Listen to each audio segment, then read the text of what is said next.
Welcome to TED Talks. I'm your host, Daphne Gomez, and today we're joined with Eric Hernandez.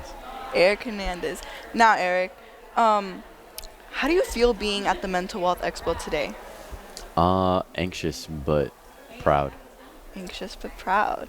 Now, can you tell us why a little anxious? Can you tell us how you participated today?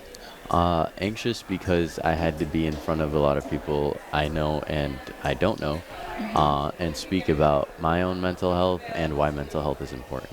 But Yeah. proud because I did. You did that, Yeah. and you ate it up. And you ate it up. I don't know about that. You did. You know how many people, the alumni were actually low-key praising you. They're like, I don't think he knows what an impact he has on everyone. So I would be really proud if I were you too. I'm really proud of you. Thank you.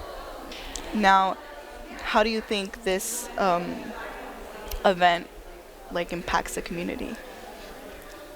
I think it's really important to expose the younger audience, the kids still in high school, and even the ones outside, like their older siblings and stuff. I think it's really important to expose them to things and resources that they could potentially like reach out to, and by sitting in workshops and seeing what organizations are all about and stuff.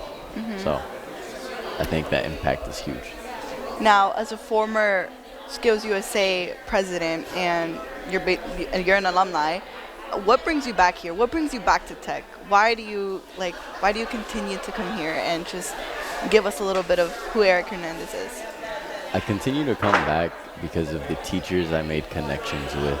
I was a very quiet kid in school, but I always did have conversations with teachers like McCush, Yeah. Reto, and Miss Price.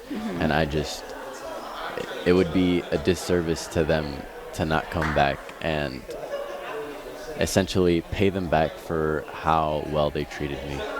Wow, that got really deep. He was worried I was gonna ask him some like really deep questions, but he's out here making them deep for himself. Look how you're an open book. I love that about you. Thank you. So, is there any like piece of advice you would like to give our audience? Any like words of wisdom that you may have or that you've may developed through the years as like a high school graduate? Because students in high school currently now, like because of COVID and all like the other difficulties, and everyone goes through different things. What is like something that you had in the back of your mind that really pushed you into going to college and pursuing a career and just keep coming back? I think an important piece of advice that I could offer is just continue to try. It's Yeah. if you don't think school's for you, try it out, find out if it isn't. If you don't think this job is for you, if it's affecting your mental health, find another one before you leave the one you're at. But continue to keep moving. As long as you're moving, you're making progress, and progress is sometimes pain too. So Yes, that's- progress is pain. I love that. I love so that. That's a W quote. thank you. But Um, yeah. Wow. Well, thank you for coming on, Eric. We truly appreciate your presence, and I feel like everyone watching is gonna really take in and acknowledge and just admire the person you are, because you're a beautiful person. Thank you. That Thank is you it for for having me. that is it for TED Talks. I've been your host, Daphne Gomez. Feel free to subscribe to this YouTube channel and follow us on LVTI SkillsUSA on Instagram.